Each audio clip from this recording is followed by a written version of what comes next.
நாராயண நாராயண நாராயண நாராயண நாராயண நாராயண நாராயண. சிவா, நான் உனக்கு ஒரு ப்ரைஸ் கொண்டு வந்திருக்கேன். என்ன நாரதா? கரூர் டு குறிச்சி யார் போயிட்டு வராங்களோ உங்களுக்கு 10 லட்ச ரூபா பரிசு. உங்கள் பிள்ளைங்களை கலந்துக்க சொல்லு. அப்படியா? நான் எங்கள் பசங்கள்கிட்ட பேசுகிறேன். நாரதா, எங்கள் பசங்க எல்லாம் சின்ன பையனுங்க. நீ இப்படி ஒரு விபரீத விளையாட்டை மாட்டிவிட பார்க்குறியா? என் பசங்கள் வேற லைசன்ஸ் கூட வாங்கவில்லை. என்ன பார்வதி இப்படி பேசுகிற? இந்த டிஜிட்டல் வேர்ல்டில் யார் லைசன்ஸ் வச்சு வேண்டி ஓட்டுறா? 10 லட்ச ரூபா பரிசு. ட்ரை பண்ணி தான் பார்ப்போமே. கணேசா, முருகா, ஃபோனை வச்சுட்டு வாங்கடா.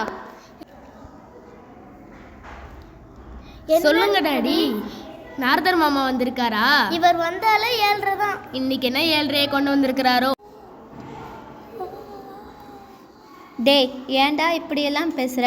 அவர் கரூர் டு அரவை பற்றி பேசுகிறாரு. 10 லட்ச ரூபா பரிசாண்டா. பைக் ரேஸ் 10 லட்ச ரூபா பரிசாண்டா.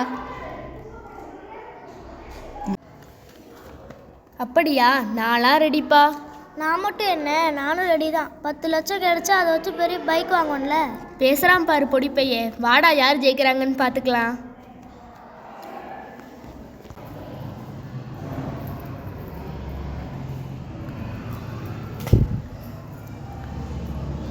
அண்ணா, சிக்னல் நில்லுங்க. நீங்கள் பாட்டுக்கு போகிறீங்க. போடா மடையா, இங்கேயே நின்றுட்டு இருந்தா எனக்கு ப்ரைஸ் போயிரும்டா. நம்ம சரியான வழியில் போவோம்.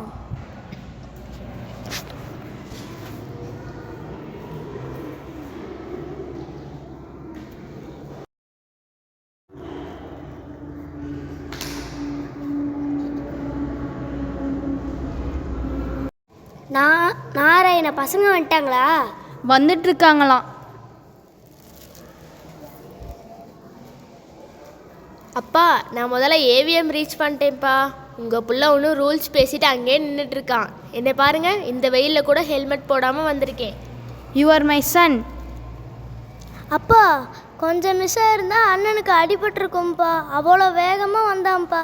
ரூல்ஸ் எதையுமே ஃபாலோ பண்ணல. எனக்கு அந்த காசு வேண்டாம், அதை அண்ணனுக்கே கொடுத்துருங்க.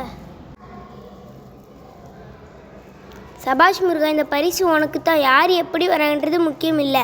மக்களுக்கு ஆபத்து இல்லாமல் சாலை விதிகளை பின்பற்றி வந்த உனக்கு தான் இந்த பரிசு.